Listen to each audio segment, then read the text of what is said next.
नमस्कार, मी पंजाब तक हवामान अभ्यासक मुक्काम पोस्ट गुगळी धामणगाव तालुका शिलो जिल्हा परभणी। मी आहे मध्य प्रदेशमध्ये बुरहानपूर जवळ तापी नदीच्या या ठिकाणी आणि या ठिकाणून या तापी नदीवर आहे। तापी नदीच्या या ठिकाणून महाराष्ट्रातल्या सर्व शेतकऱ्याला अंदाज देत आहे। राज्यात आज आहे 28 सप्टेंबर 2024। आजपासून महाराष्ट्रातल्या सर्व शेतकऱ्याला सांगू इच्छितो की आपल्या महाराष्ट्रातला आजपासून म्हणजे 28 तारखेपासून तर 5 ऑक्टोबरपर्यंत राज्यात भाग बदलत विखुरलेला स्वरूपाचा पाऊस असणार आहे, म्हणून हा अंदाज लक्षात घ्या। हा अंदाज खास करून कशामुळे दिला आहे, कारण की तुम्हाला एक सांगतो की महाराष्ट्रातल्या सर्व शेतकऱ्याचं आता सोयाबीन काढणीस आलेलं आहे आणि काढणीस आल्यामुळं आता पाऊस चालू असल्यामुळे इतक्या दिवस बंद होतं। आता सर्व शेतकऱ्यांना सांगतो की आज 28 तारखेपासून ते 5 ऑक्टोबरपर्यंत भाग बदलत पाऊस पडणार आहे। त्याच्यामुळे तुम्ही तुमचं सोयाबीन काढण्याची तयारी ठेवा, कारण की राज्यामध्ये जवळपास आता 5 तारखेपर्यंत विखुरलेल्या स्वरूपाचा पाऊस असेल। सर्वदूर काही पडणार नाही, त्याच्यामुळे काही चिंता करायची गरज नाही। पण फक्त उत्तर महाराष्ट्रामध्ये मुंबई, नाशिक, नंदुरबार, धुळे, जळगाव या भागामध्ये 30 तारखेपर्यंत पाऊस मुक्काम असणार आहे, म्हणून हा अंदाज लक्षात घ्यायचा।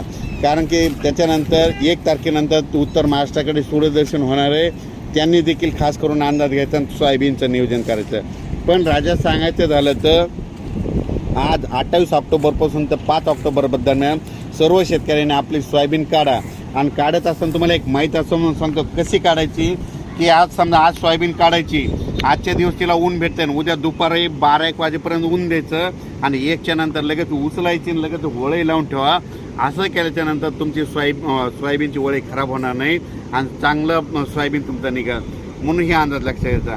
पण सर्व शेतकऱ्याला सांगू इच्छितो की तुम्ही काय करा, म्हणजे ह्या म्हणजे 5 ऑक्टोबरपर्यंत तुम्ही तुमचं सोयाबीन काढून झाकून ठेवा, मशीन भेटेल तर काढून घ्या।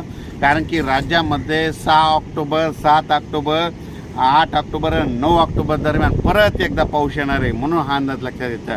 त्याच्यानंतर परत सांगतो की राज्यातला आता हे पाऊस कधी निघून जाणार आहे यापुढं कोणाला विचारत नाही। एक सोपं करून सांगतो, आता ऑक्टोबर महिना लागला समजा 1 ऑक्टोबर ते 10 ऑक्टोबर दरम्यान, यापुढं दरवर्षी लक्षात घ्यायचं 1 ऑक्टोबर ते 10 ऑक्टोबर दरम्यान राज्यामध्ये काय होतं, सकाळी काही जण धुई म्हणतात, काही जण धुकी म्हणतात।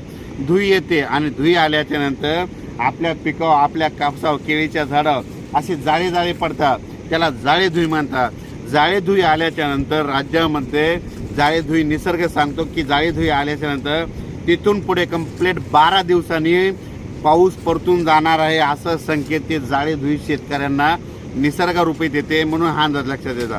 पण राज्यात परत सांगतो की ऑक्टोबरमध्ये 6, 7, 8, 9 ऑक्टोबर दरम्यान परत एकदा पाऊस येणार आहे आणि परत एकदा 23 ऑक्टोबर, 24 ऑक्टोबर आणि 25 ऑक्टोबर दरम्यान पाऊस येणार आहे आणि राज्यामध्ये 5 नोव्हेंबरला थंडी येणार आहे, म्हणून हा अंदाज लक्षात द्यायचा।